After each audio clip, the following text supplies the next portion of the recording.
Hello, hello, hello. Welcome to Our Life Beyond, the podcast where we explore how to navigate and hopefully thrive through some of life's biggest transitions.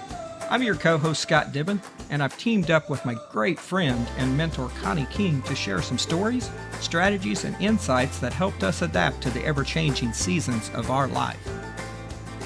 Whether your life transition is divorce, death of a loved one, switching careers, moving to a new city, or just trying to figure out what the hell is next, we're with you every step of the way. But always remember, we're not therapists, just fellow travelers with a knack for finding humor in the chaos, and maybe some untraditional method of overcoming what life dishes out to us. Hopefully, you'll have fun embarking on this journey. So now, let's get started. I want to give a special thank you to Habit Coffee for sponsoring us. So if you're local to Springfield, you're probably aware of the miserable construction at Highway 60 and Farm Road 125 heading into Rogersville. Yeah, right in the midst of all that progress is the Habit Coffee Company, a fantastic local, vagina-owned business. They're more than just a coffee shop. They serve delicious, scratch-made breakfast and lunch options. They have a state and county-inspected kitchen, and they love catering events. While it might take a bit of extra effort to reach them right now, they're excited about the upcoming expansion when the highway reopens this fall. Support the Habit Coffee Company and enjoy their incredible offerings today. Thank you so much, Habit Coffee. Well, hello, Connie. Hello, Scott. How are you? I'm doing well. How are you?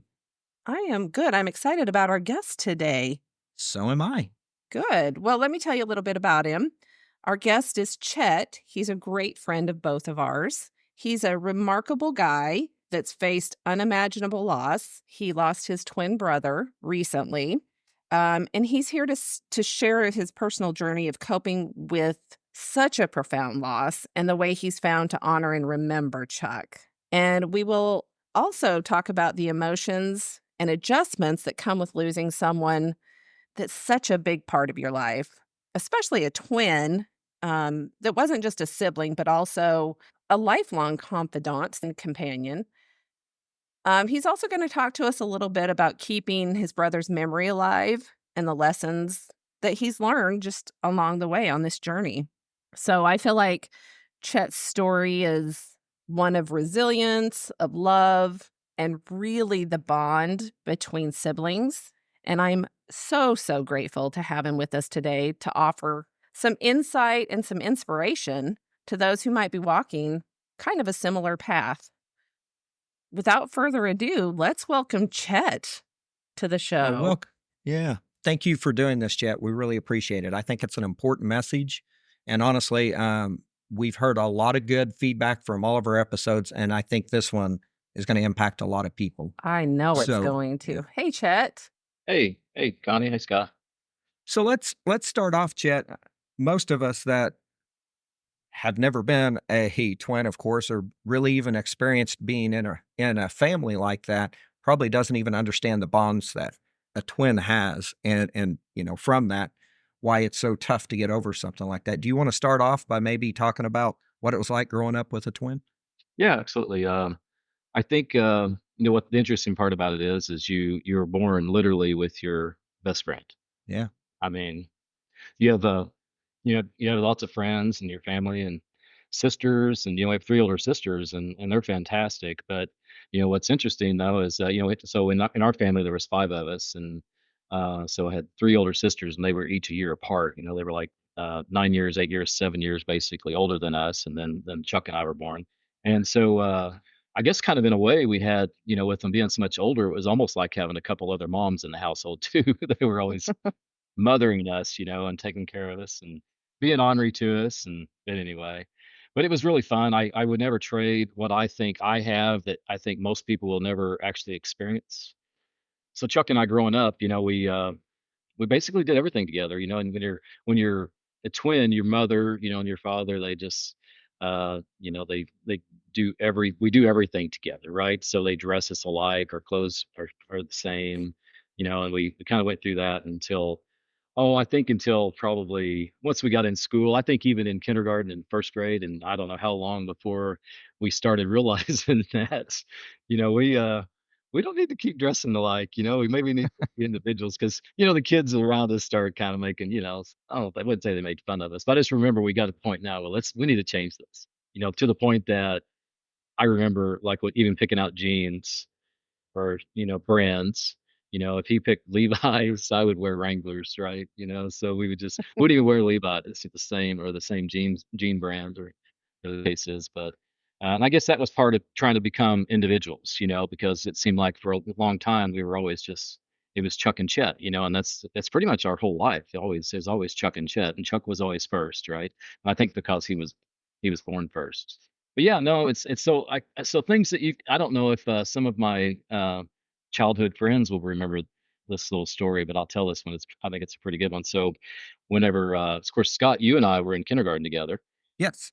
and then we went to Chuck and I went to Mark Twain Elementary from first grade through sixth grade, and so they had two classes, two first grade classes, two second, two third, two fourth, etc. And so first through fourth, we both managed to go from each one of those grades with the same group of kids. And then I think it was fifth grade. It seemed like her name might have been Mrs. Wade. I don't know. It seems like that was my teacher. But anyway, in fifth grade, we came to school, and of course, we didn't know we just knew our teacher was. We get in our classrooms for the first day, and we realized that we're with a different set of kids. I'm with all of his friends, and he's with all my friends. So when we got Oh, home that night, we talked about it. Yeah. And so the next day, I went in as Chuck, and he went as oh, and so that lasted for a while, and then really? How long did that last? oh, quite a while. See, the kids knew they were in on it, and then eventually though we got caught, and then we talked to the teacher about it, and they actually ended up officially switching us back to the same kids that we were used to being with. So I'm That's sure one of the hilarious. yeah. So there's something not everybody has the opportunity to do unless you're just an identical twin, right? Right. Yeah, Uh, no. That's for sure, and I can tell you all the way even through junior high and high school, there was a lot of people that didn't know you well, that just went to school with you that still had problems trying to figure out who Chuck and Chet was differently. That would be me. I was that person. Yeah. Yeah. Well, and definitely both developed our own personalities. Chuck, he was probably I always considered him probably a little bit more outgoing than me, I think. But I think that's changed over time. You when you kind of become your own person. But I was always okay with if we were in a group setting, and I was okay if he was the one talking and I was in the background. That was fine. It didn't bother me. That was, I was okay with that. And I'd speak up or be, me when I needed to be, right? But there again, it was always Chuck and Chet. Okay. Yeah. But we had a lot of fun growing up. We grew up on a locale farm, and and it was, like I said, our sisters were older than us, and so by the time we were 9 or 10 years old, they were having kids, so we were uncles at I think 9 years old or somewhere along in there. So then Yeah. we got I also go ahead. I also no, I was gonna say I also remember that you guys, even without knowing it, would dress enough alike that if a person couldn't identify you by the facial recognition, I mean, they weren't going to by clothes because honestly, you guys, even without knowing it, would end up dressing the same. Oh yeah, that even happened into our adulthood. So, if we were, man, I wouldn't see him for, maybe a month or something, and we were always trying to come up with the next event, the next, you know, traveling event or vacation or where we're going to go. We would literally, I kid you not, we would show up and maybe we'd be wearing the exact same hat or the exact same shirt, bought the same shoes, something like that. Even as adults, we had to kind of have the same taste, and I have literally the exact same truck that he has, like the same year, the same make model. Bought it from the same person. They built them both the same for us. The our motorcycles were pretty close. They were about the same. They weren't far apart. We both had black Jeeps. We both, what I mean, it's just sort of like that. Even later on in life, I mean, your career choices were very similar. Yeah. So when I was 16, I went to work for Ramey Supermarkets, which is now Price Cutter, and Chuck was in Lynn Lebanon. He was working for Walmart, and I actually tried to go to work for Walmart, but they wouldn't hire relatives back then, so I couldn't work there. So I went to work for Amy's. And then, so when we graduated high school, my dad, he took us to Springfield and found a house, and he put a down payment on the house, and he moved us as soon as we graduated high school. And in that summer, he moved us out and moved us into that house. And so here we are now on our own. We enrolled in college at back then SMS, and so we're kind of taking the same path there. I was working for Ramey still. I transferred to Springfield. He transferred to a Springfield Walmart, and so now we're living together. And anyway, we had a lot of fun. So there was I could think of a couple times. I don't know if my wife knows this, but she'll know now because she'll listen to this. I remember this one time. So this is before I ever knew her, but I remember this one time I had a date scheduled, and I don't know, somebody was trying to set me up with somebody else, so I had another date scheduled. I forgot that they were both on the same night, and I told Chuck, I was like, "Hey, I need you to go out as me tonight with this girl," and so he took her out as Chet, and so and I anyway. So that didn't work out, by the way. Good for either one of us. They both of us. It was over. Didn't but we could get by with that a little bit. I know in college even we would if he couldn't make a class and he needed somebody to take notes, I would pop in and sit in there in his spot and I would take notes and then I'd pass them off to him and vice versa. He'd do the same for me. Oh, I could tell you a few other stories, I guess, about college that we did were but anyway, we had a lot of fun. I can't even imagine that, and I know, of course, Connie probably can't either. I had a large family, but I never had anybody that was that close. Let me tell you, God knows what he's doing to not give me a twin, because I'd be sitting around doing nothing, asking my Right? twin to do everything for me. Our DNA, is 100% the same, which is kind of strange. So, several years ago, we took that DNA ancestry test, and he had taken it a few years before I did, and I took it, and it came back that I'd taken it before.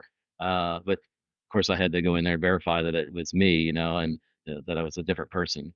But that was because our DNA showed up as 100% the same, which is kind of I never really thought about that. I mean, I knew, well, it's one egg and one sperm and it splits, Yeah.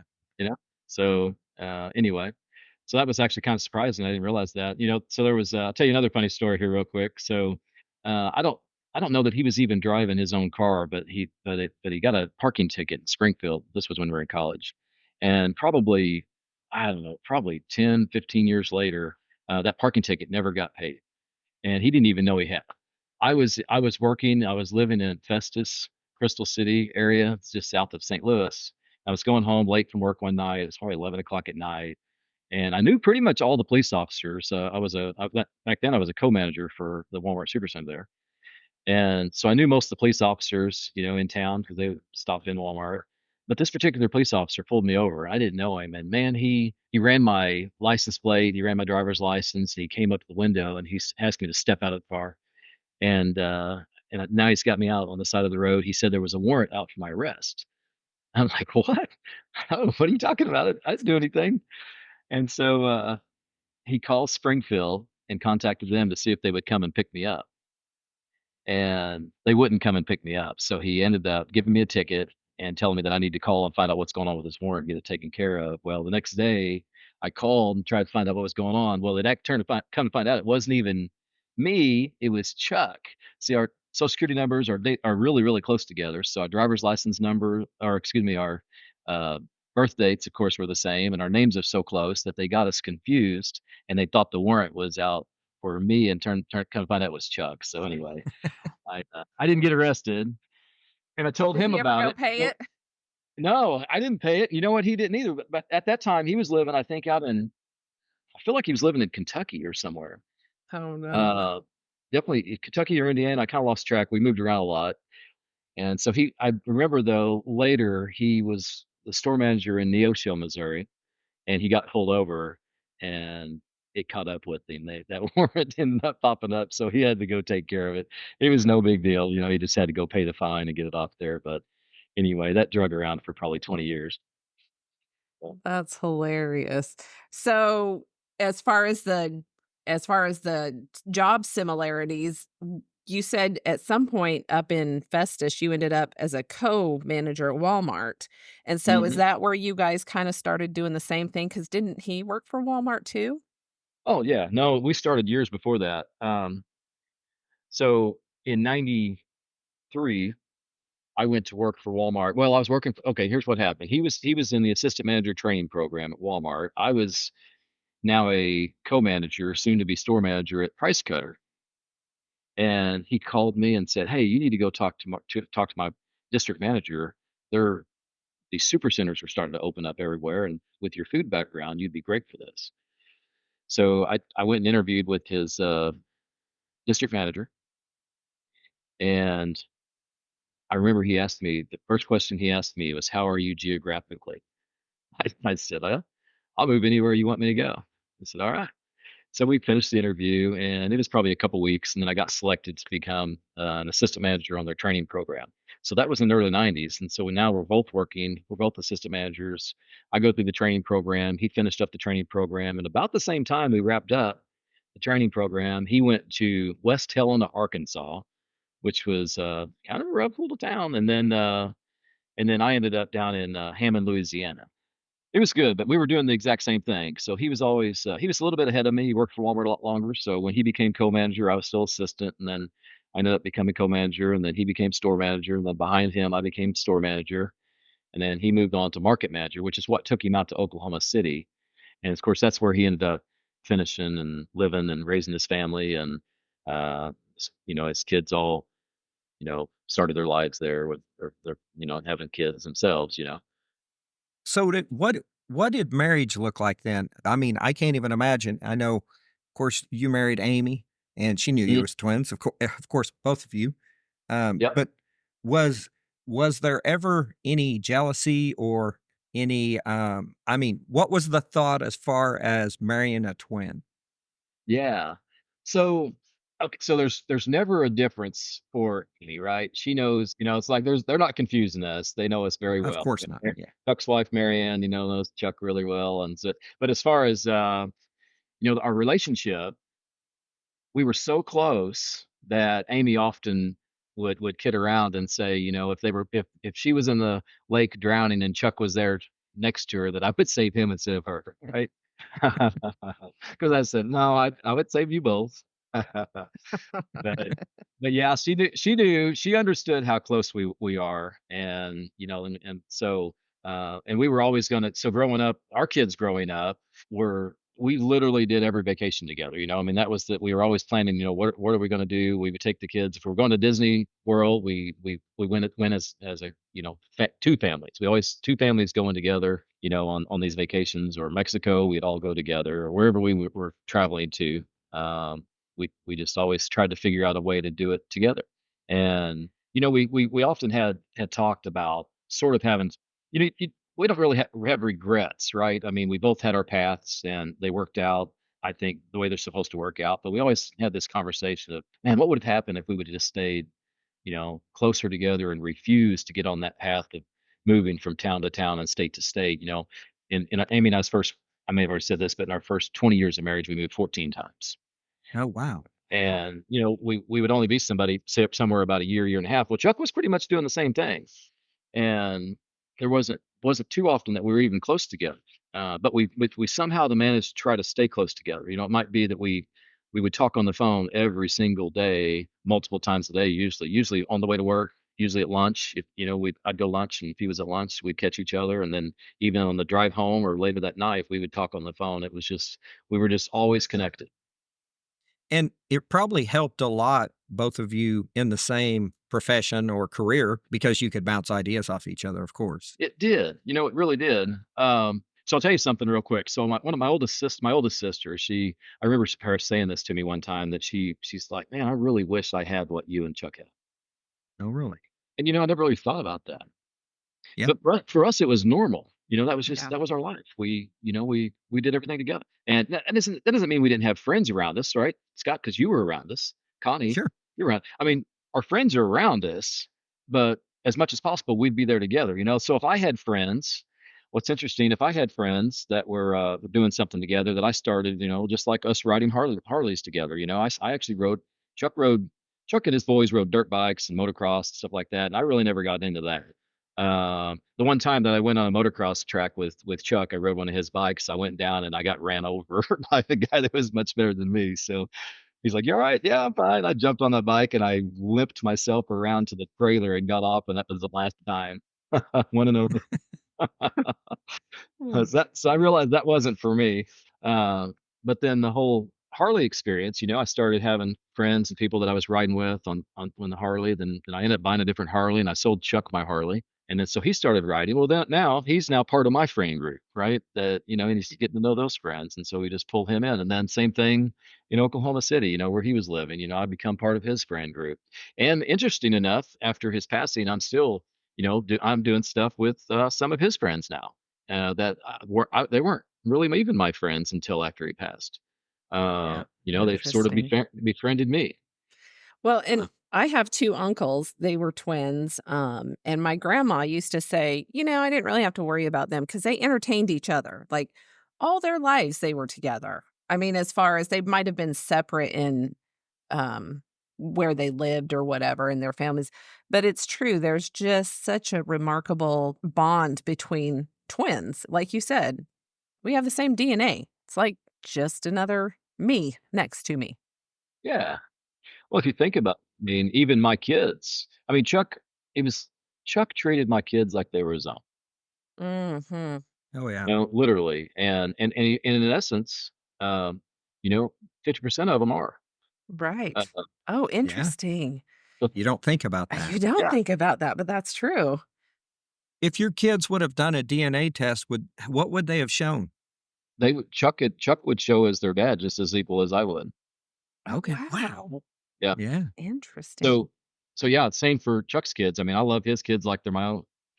Yeah. Not that I don't love my other nieces and nephews, I do, but we just, they were just together with us all the time. We did everything together. And so, I talked to Chuck's boys a lot and, and his daughters a little bit, not as much as daughters as boys, I think, but I'm there for them anytime they would need me, Yeah. want anything for sure. And they know that.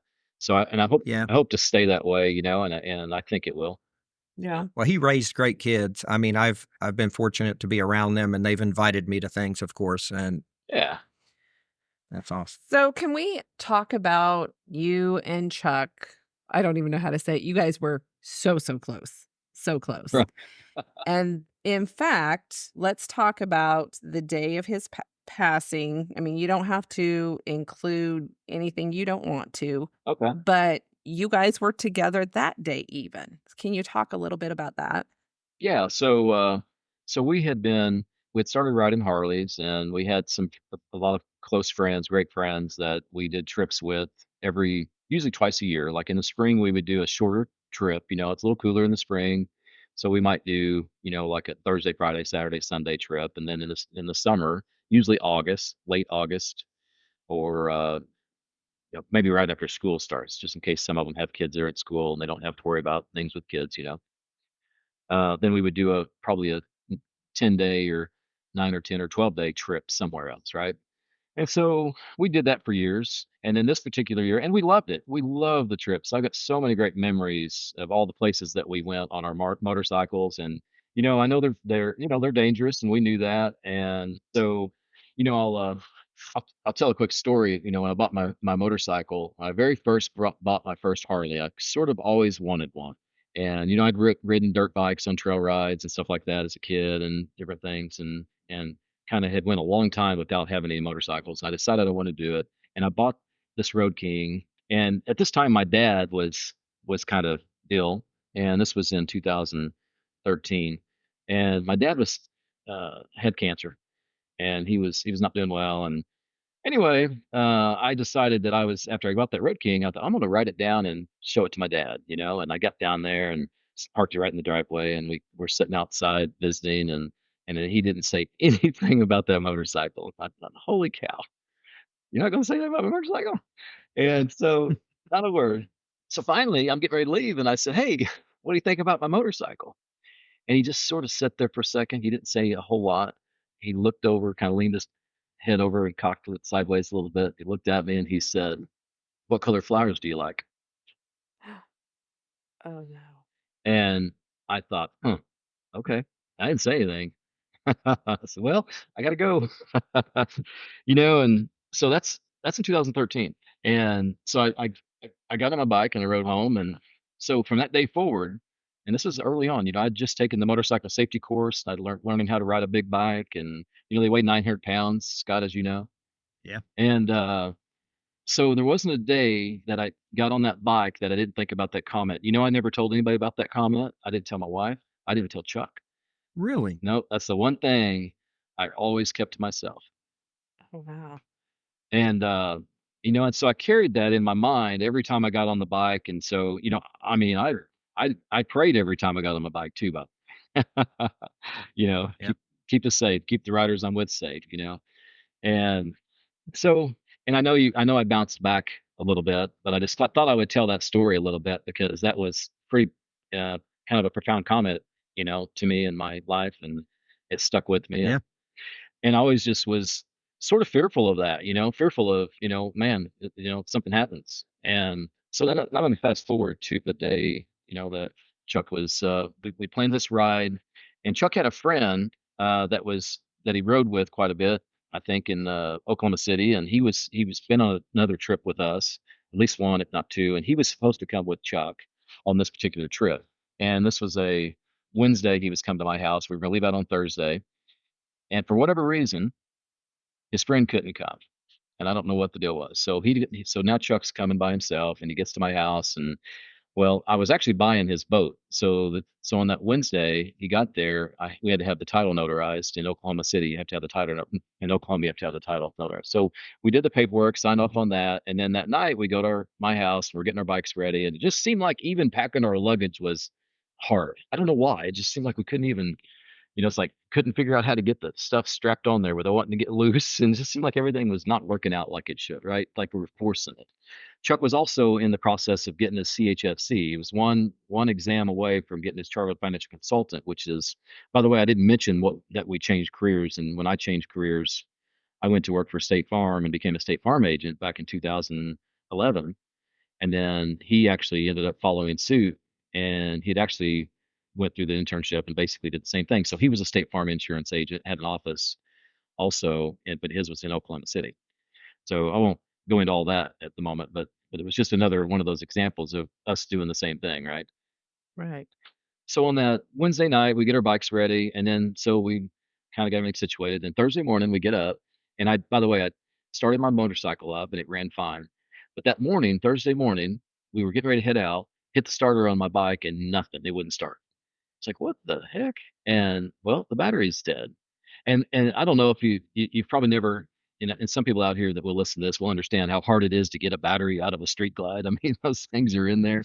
So we're at the time we need to leave because we're meeting six other guys in Kabul, and now we can't leave, and we're having to deal with this. So I'm letting them know we're going to be late for them to just go on. We'd catch up, and so we go to O'Reilly's, we grab a battery, and we're getting ready to leave, and some guy had high centered his truck on the top of this concrete thing, and he couldn't get his truck off, and so it's just another thing to slow us down. It's like, okay, so I'm going to help him out. I've got a winch on the front of my Jeep. I hooked him up, drug him over it, you know, got him out of there.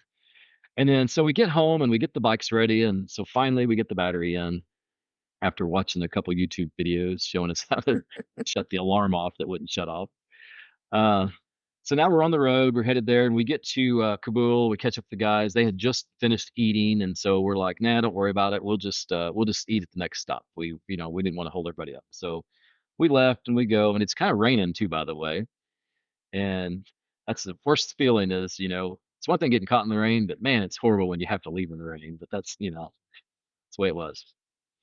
So the weekend plan was we were going to stay in Dot Mill, and this was going to be just sort of a trip where we would go from mill to mill, just checking them out, and you know, so we were headed toward Dot Mill. We got to Dot Mill that night, that Thursday night. We hung out, and Chuck and I, for whatever reason, everybody's hanging out. We're like kind of tired. We're like, well, we'll just head back to the room, go to bed. So we went back and uh, went to the room, and about 9 o'clock actually. And we went ahead and kind of organized things for the next day. And we knew it was going to be raining the next morning until probably about 11. And so we weren't going to leave until a little after that. So we get in our we get to go to bed, and we get up the next morning, and everything finally clears out. So now we're going to drive to Gainesville. There was a little restaurant there that has pizza. We're going to all meet there and have pizza. So we all rode together, had pizza, and then while we were there, Chuck was a big, you know, concert guy, and I like concerts too. And he's on his phone. He's like, "Hey, there's an Aerosmith concert coming up. You want to go to Aerosmith?" And I'm like, "Heck yeah!" So he bought 6 tickets to Aerosmith while we're sitting there, and then so now we're like, "Okay, cool." And then so we get ready to leave, and we head out. And the next stop there was a guy that was an agent, State Farm agent that lived down in that area, and he's leading the way. And we go to Hotchkiss Mill.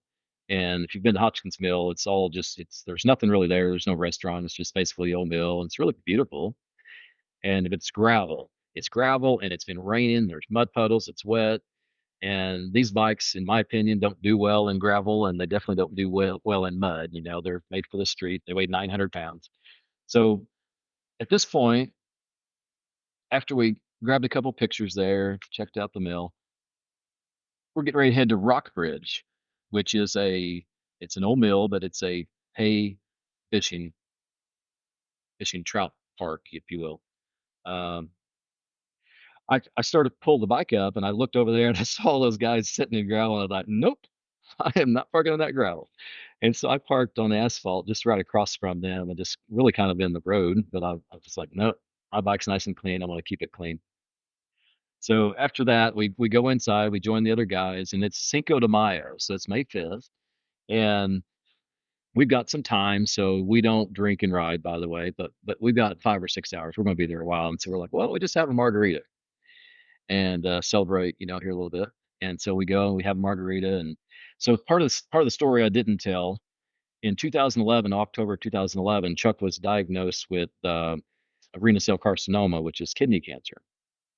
And so he goes through this all, he had an operation and he went to MD Anderson Cancer Center in Houston, Texas, and he had an operation, had his right kidney taken out, the tumor taken out, and a whole bunch of lymph nodes, things like that. And so literally, so for probably what it's been like 12 years at this point, roughly, and that he every 6 months still getting checked, and it's just they never really release him, because they're still watching, and he's got these nodules on his lungs that they're always watching. And so I guess part of me had already kind of grieved. I mean, back when that happened, I mean, I was grieving then, I was like feeling like, oh my gosh, I can lose my brother. This is horrible, right? And it's just, that pain. And by the way, a month later, my dad was diagnosed with bladder cancer after Chuck was diagnosed with Oh, wow. cancer. So now they're both going through this, right? And my dad's going through. I won't go through all the treatments and what all they went through. My dad ended up passing away from it a couple years later. So now after telling that part of the story, everything he went through with that. Now fast forward back to that day. We're sitting there having margaritas, and it's just Chuck and I. The other guys are wherever they're at, looking at people fishing or whatever they're doing, having a drink, I guess. And I looked at Chuck and I just almost cried. My heart was just welled up. And so I looked at him and I said to myself, and it wasn't audible, it was just to myself. I said, "Thank you, God, Yeah. for these last 12 years that I've had with him."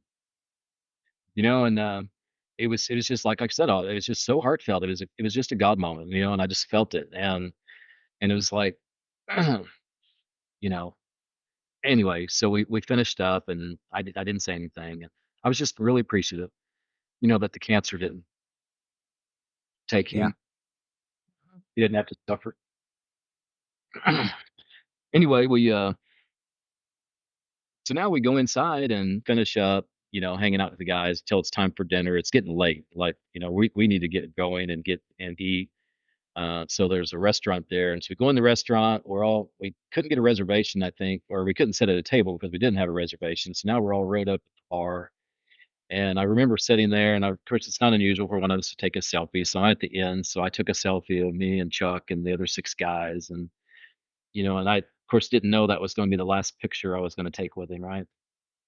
But so we finished eating, and Chuck, in his fashion, he never met a stranger, and so we're all checked out, paid, headed out, and Chucky's the last one to check out, and and he's making another friend, talking to somebody. Uh, and so so he's a little bit late getting out there. We're all already sitting on our motorcycles, and I'm, of course, remember, I'm off to the side, right? I'm not even lined up. Normally, I would be beside Chuck, and we'd be pulling out together.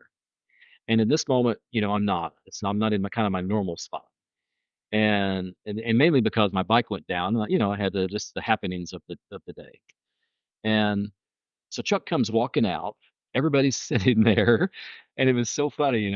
I'll never forget this as long as I live. He's walking across in front of everybody, and he's just kind of doing this strut across there. And he's, guys, I get cold. I'm gonna have to throw my chaps on. And he kind of chuckled.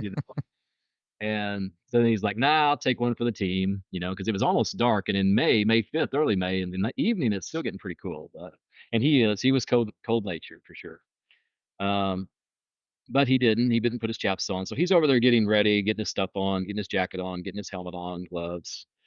And so the leader, he pulls out and rows up, and then the next guy pulls up, the next guy pulls up, and I'm right there. So I pulled up, and then we're not really leaving yet. Two more guys pulled behind us. Well, there's one person still with him. And so now what's happening is the leader, he starts going out of that. It's just a little road that goes along the river. If you've been to Bennett Springs or been to a trout park or a little river like that, you'll know how just the little windy road that runs along the river. So basically that's what that is if you've never been there. So now we're at the road ready to leave. And of course, for me, it's like, why are we leaving? Everybody's not ready. That's what's going on in my mind. I feel this little heart tug on my chest, this just really heavy. And I'm thinking, hang on, this isn't right. We shouldn't be leaving. Well, we're actually at the road, and I'm thinking, okay, I'm looking over my shoulder. Where are the other two guys? They're not there. And I hear somebody honk a horn, and I'm thinking, who's honking their horn? I look back, and there's nobody behind us except for the other two motorcycles. Well, then the leader, I guess he thought everybody was there. I'm not sure. But he pulls out and he's going down the road. And as we're going down the road, I have the heaviest heart ache that I've ever had in my life. It just doesn't feel right. And so I'm thinking, hang on a minute, where are they at? They're not here. Really, what I was thinking then was more of, hey, they're going to turn the wrong way, right? They're not going to know which way to go because we don't know that part of the country. Well, I remember standing up, driving my motorcycle, which is dangerous, by the way. I'm standing up with my head turned, looking back, so I could see as far back as I could to see if they were behind us, and they weren't. So I sit down and I slam on the brakes and I stop the bike in the middle of the road and threw it in neutral so I could get my hand free. And I got my phone and I texted Chuck and said, "Hey, we're stopped and waiting." Well, there was no reply, and I thought, huh. So then one of the guys, he circles back, and I think, okay, he's going to go find them.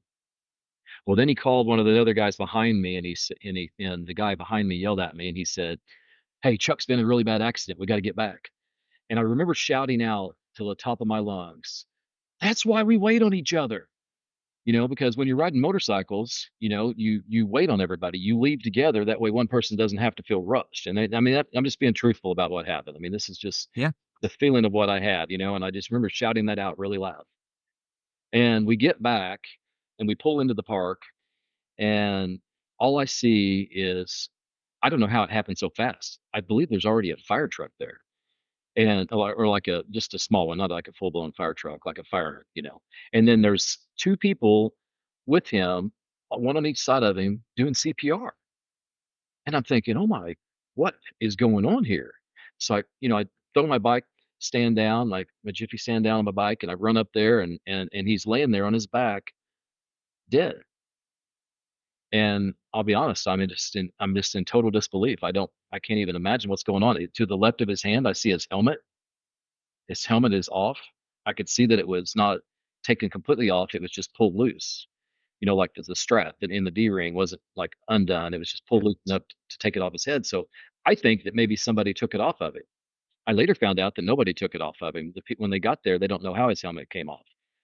And it was a three-piece helmet, and it was in all three pieces were broke apart. It was so.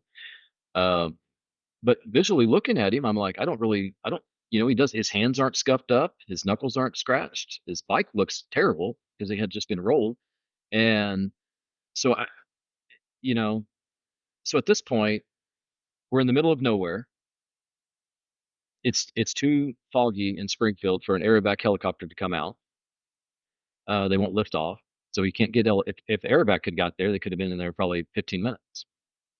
Uh, we the For whatever reason, the fire department has no supplies. The nurse and the so it was a nurse, by the way, that was in the restaurant, and there was a veterinarian, and so we're talking about the doctor, and we're talking about doctor veterinary medicine, but she knows how to do CPR, right? And then we've got a nurse that works that knows how to do it as well. And so we're in pretty good hands, I feel, and they're doing CPR, and at this point I'm laying there with him, and all I could do was pray. And so I'm doing that, and I look up at those two people, and I said, "Don't you quit." Oh, she looked at she did. Anyway, she looked at me and she said, "I won't. We won't quit." But anyway, I learned later that they needed a syringe to clear his airway, and a large syringe, and they didn't have it. And so some of the supplies they didn't have the device where you do the heart AED, or I don't know if I have the correct name for that, but anyway, for whatever reason, this little fire department didn't have that. They didn't have any of this stuff that they needed, and it was 45 minutes that they did CPR before the ambulance could get there because it had to come from West Plains. And finally, when the ambulance got there, they had, of course, obviously they have everything they need, and they take over and they're doing CPR. And I remember watching the graph that shows its heartbeat, and all of a sudden there it was, beating 80, 90 heartbeats, kind of bouncing back and forth. I think I saw it hit 70 something. It's like, oh my God, thank you so much. And we have this glimpse of hope, that he's going to be okay. But anyway, so then they put him in the ambulance. They wouldn't let me go with them because he was they were afraid that if his heart stopped beating, they needed enough extra people in there to switch off because it's about a 45-minute drive in the ambulance back to the hospital. So if I was like, I can't drive. I can't ride my motorcycle. Somebody's gonna have to take. And there was a fireman. He said, "Jump in my truck." It's all right. So now he jumps in my truck. And what's bad is we have no signal. I can't call anybody. I'm like, I need to call his family. I need to call his wife. And I had to wait 30 some minutes before I could ever get a signal where we were close enough to where I could actually make a phone call. And it was definitely one of the hardest phone calls I've ever made. I made that phone call. I called his wife, and I called his son-in-law. And at this point, I'm just letting him know, what happened, and that last I knew, his heart was beating. And so, of course, they're now, you know, a mess, getting in their vehicle, heading our way. And I told them where we're at. They're literally, 8 hours probably away, but they're driving. They're coming that way. I told them where we're going. I told them as soon as I get to the hospital, I'd let them know what's going on.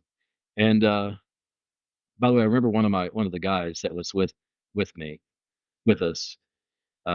He was so kind. He came down while I was sitting there with Chuck, and he put his hand on my shoulder, and we just sat there and prayed together. And it was nice of him. It was awesome. He did that. Meant a lot to me. Yeah. So now we're headed to the hospital, and we get there, and I'm now checking him in. Of course, I know everything. I mean, I've got his social security memorized. I know everything about him, right? Of course. And so before I could even get the paperwork finished, he was already there. The ambulance beat us there, and before I could get the paperwork finished, the nurse came out, said the doctor was needing to see me. And of course, my gut feeling, I already knew. I knew what he was going to say, and he called me back. And so I get back there, and there's him and a couple other, I'm going to say nurses. I don't know what their titles were, and he just wanted to let me know that there was nothing that they did everything that they could possibly do, and it's just look good and say, So you had to make the call then back to Marianne. yeah, I did eventually. At this moment, I just said, "Where's he at?" He said, "Well, you may not want to go in there." And I was like, "You don't understand. Yeah. I'm going in there. So you just check where I go." And that's where. So he took me in there, but yes, I did have to make that call. That was one of the worst calls of anybody could make, and I had to call my mother Mm. Oh, yeah. and my sisters. And so anyway, and I know I'm not the only one to ever go through that, but it's the first time I've ever gone through anything like this. And so yeah, it was definitely difficult and hard. It's the hardest thing I've ever been through. So anyway, um, so that's what happened. And it just he what I found out later is when he left, he literally only rode 945 feet. There's a long skid mark. I guess he just was trying to catch up. The rest of the riders had already gone and he was left by himself. And so when he missed, so he just I guess he just went out too fast. I don't really know exactly what happened. Um, because we were all in front of him. Yeah. And so but he rolled the bike and that happened. So anyway, so that was the deal. So, Chet, when you look back, some of the things that had happened before, like you just looking at Chuck and being like, I'm so grateful that we've had the last 12 years, or just having the gut feeling, do you think those were God moments? That's the only way I know how to put it. Do you think those were moments that you were blessed with to have memory of Chuck? Or have you always had that kind of thing with him where, just on a daily basis, you might be like, "Oh, man, he's the greatest thing, he's my brother." Yeah. Well, you know, that particular moment, I would definitely call that, like the God moment. I don't know how else to describe it. It was just Right. it's overwhelming feeling that came over me. I mean, but I always felt that. Uh, Yeah, I always felt that for him. I mean, yeah, I mean, there was, it's, the only way to describe it is probably like have the same feeling you have your kids. It's just a total unconditional love. You love them from the moment of birth, right, and before birth, and so it's just like that. Got it, I understand. So, after you were told he had passed and you had made the phone calls and the funeral had happened and was over and, what happened in your life? Like, how did you start dealing with this? What were the adjustments you had to make? What were the hardest adjustments? Talk a little bit Yeah. about that. Yeah. So I guess at the very beginning, I was a State Farm agent. He was a State Farm agent. So now we've got the matter of his wife, kids need help, figuring out how to close out his office, and it's got to transition to somebody else. And so I guess to start off with, I just stayed super busy, right? I mean, I was just like, okay, well, I went to Oklahoma City and I'm going to work in his office and help out wherever I can and help, not really close it down, but transition it to another agent. And so I just was committed to that. And of course, we had to move. It was pretty emotional because we had to move his stuff out. We're moving his stuff out of his office, his personal stuff, right? We're going through his drawers, we're going through all of his stuff, and uh, but we just put our game face on, me and mainly one of his sons, his oldest son. He was there pretty much, he and I together, and then the others were there a little bit, but not as much. Me and his oldest son just sort of handled everything. Well, his oldest son also worked in his office Okay. quite a lot, quite a lot. So he knew what to do. And so anyway, we closed all that down. And like I said, so we just stayed busy getting him wrapped up, and I was, just trying to do the best I could to make sure that they have whatever they need from me until they don't need it anymore. You know what I'm saying? Yes. And so I think that was just what I had to do. And from there, I just emotionally, I couldn't sleep.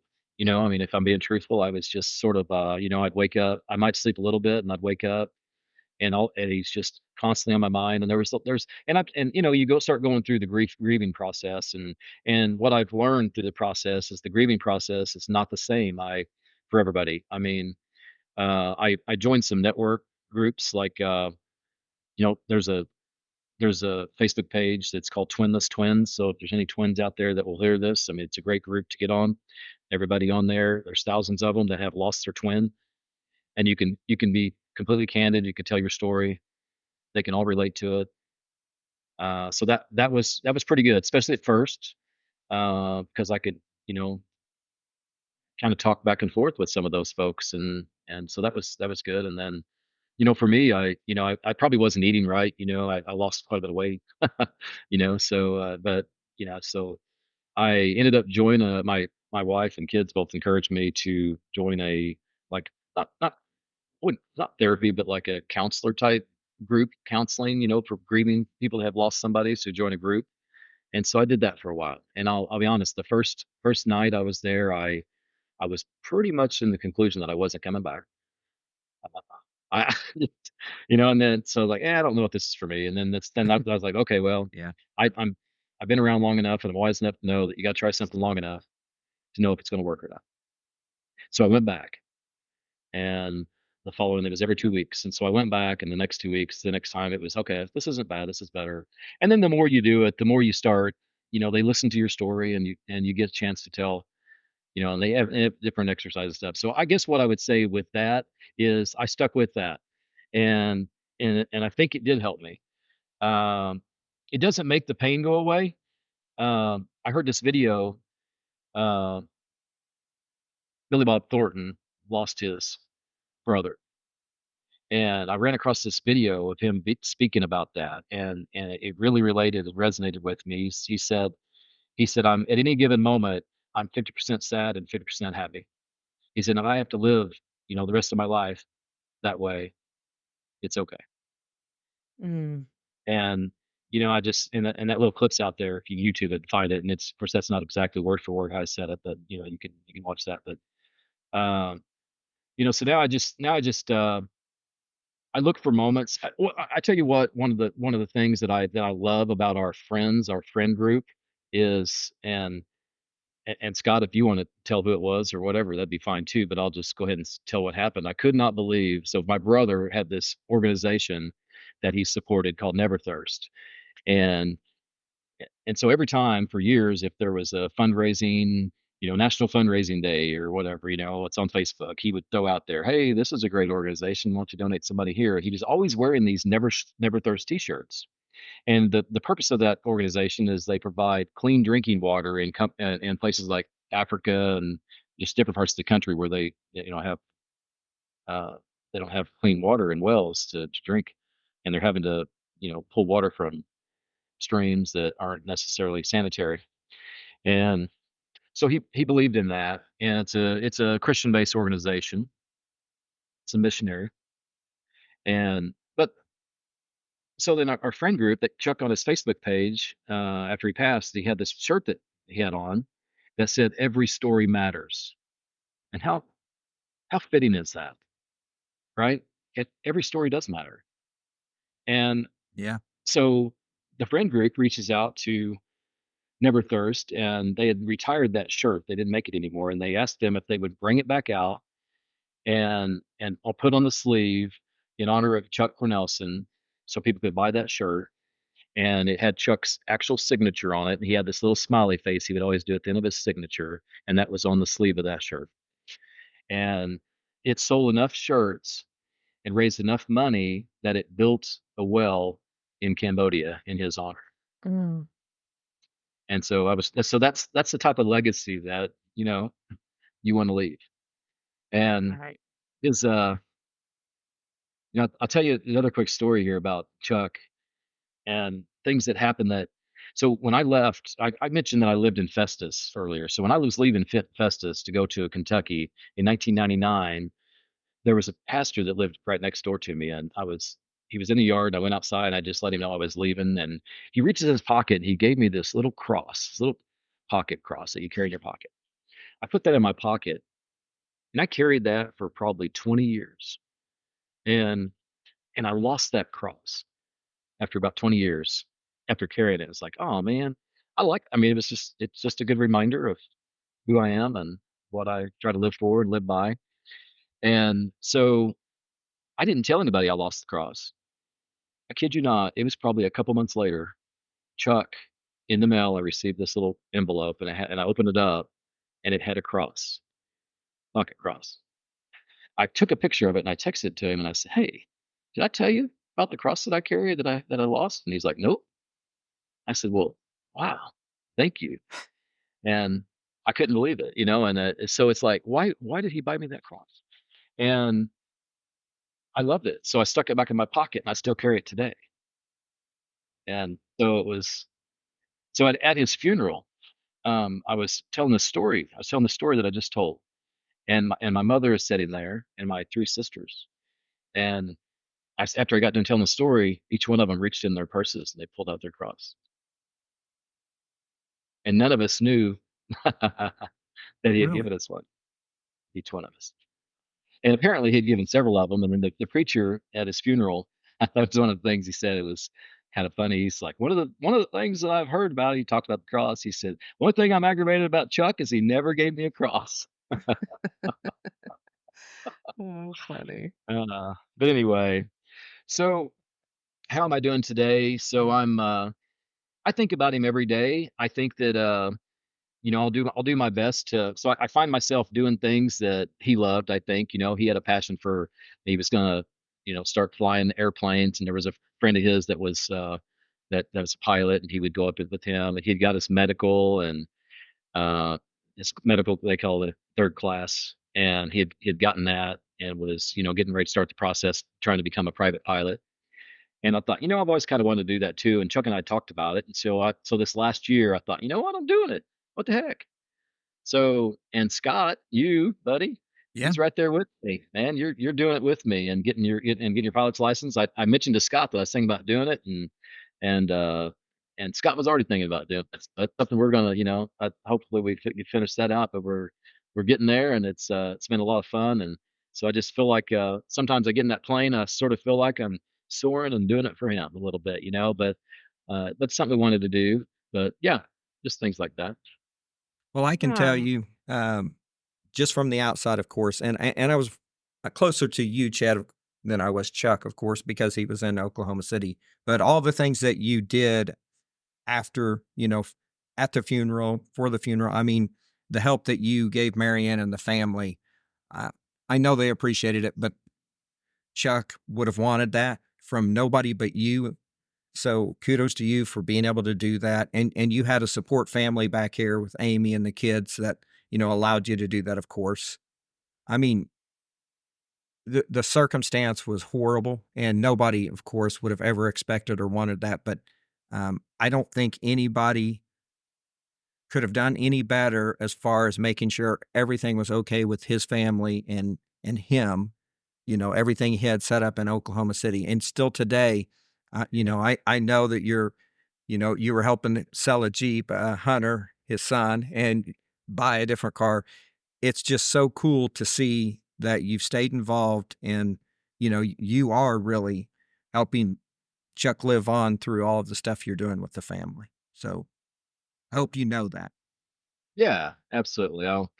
Um, anyway, so it's part of my life that is I would say some of the best part of my life, right? And so it's still the best part of my life. Or they're a large part of the best part of my life, I should say. But as far as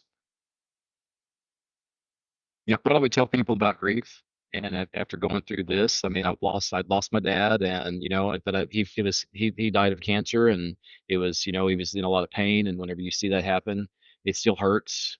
But when you lose somebody suddenly like that, it's different, and it's just so unexpected, and you just don't even think that could ever happen. It's the furthest thing from your mind that happening, right? And when that happens that way, uh, I mean, you do get through it, but we all are going to through it in a different way. So I think I would tell everybody, don't worry about what everybody else is saying and telling you what step of grief you should be in or shouldn't be in, because it just sort of comes in moments and waves. It just doesn't happen all at the same time for everybody the same way.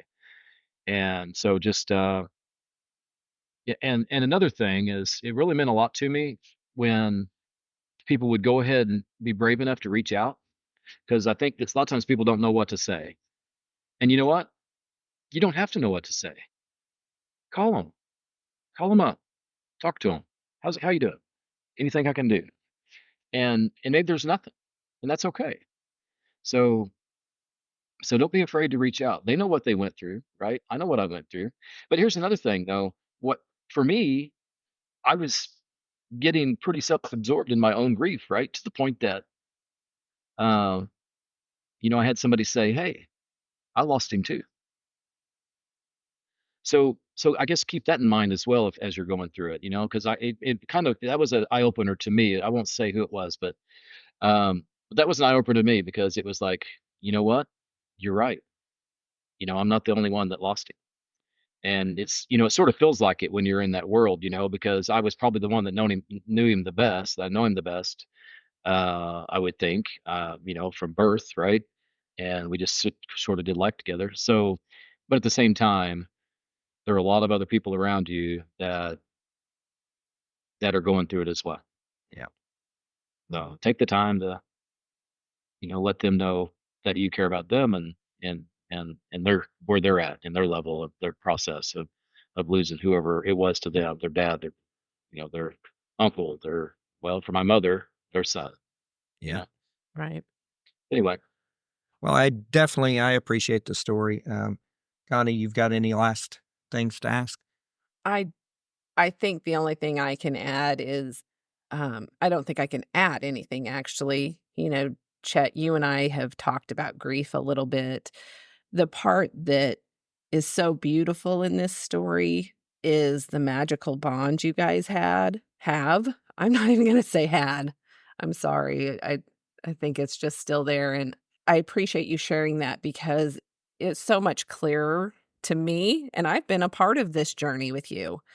But to see just how magical and what a blessing it is to have a brother like that is really, really beautiful, and I'm so happy that you shared this story with us. Thank you so much. Yeah. I appreciate it. yeah, absolutely. Okay, thank you so much for listening to this episode of Our Life Beyond. We really hope that you found our discussion insightful and inspiring, or at least brought a smile to your day. If you did enjoy this episode, please consider subscribing to the podcast on your favorite platform and leave us a review. For more information, resources, or show notes, visit our website at ourlifebeyond.com. You can also follow us on social media. Search for us on Facebook at Our Life Beyond. We would love to hear from you, our listeners, so feel free to reach out with your questions, comments, or suggestions through our Contact Us page at ourlifebeyond.com or on social media. And once again, thank you for joining us on this journey. Till next time, remember, life beyond any challenge is possible, and we're here to navigate it with you. Stay strong, stay positive, and keep moving forward.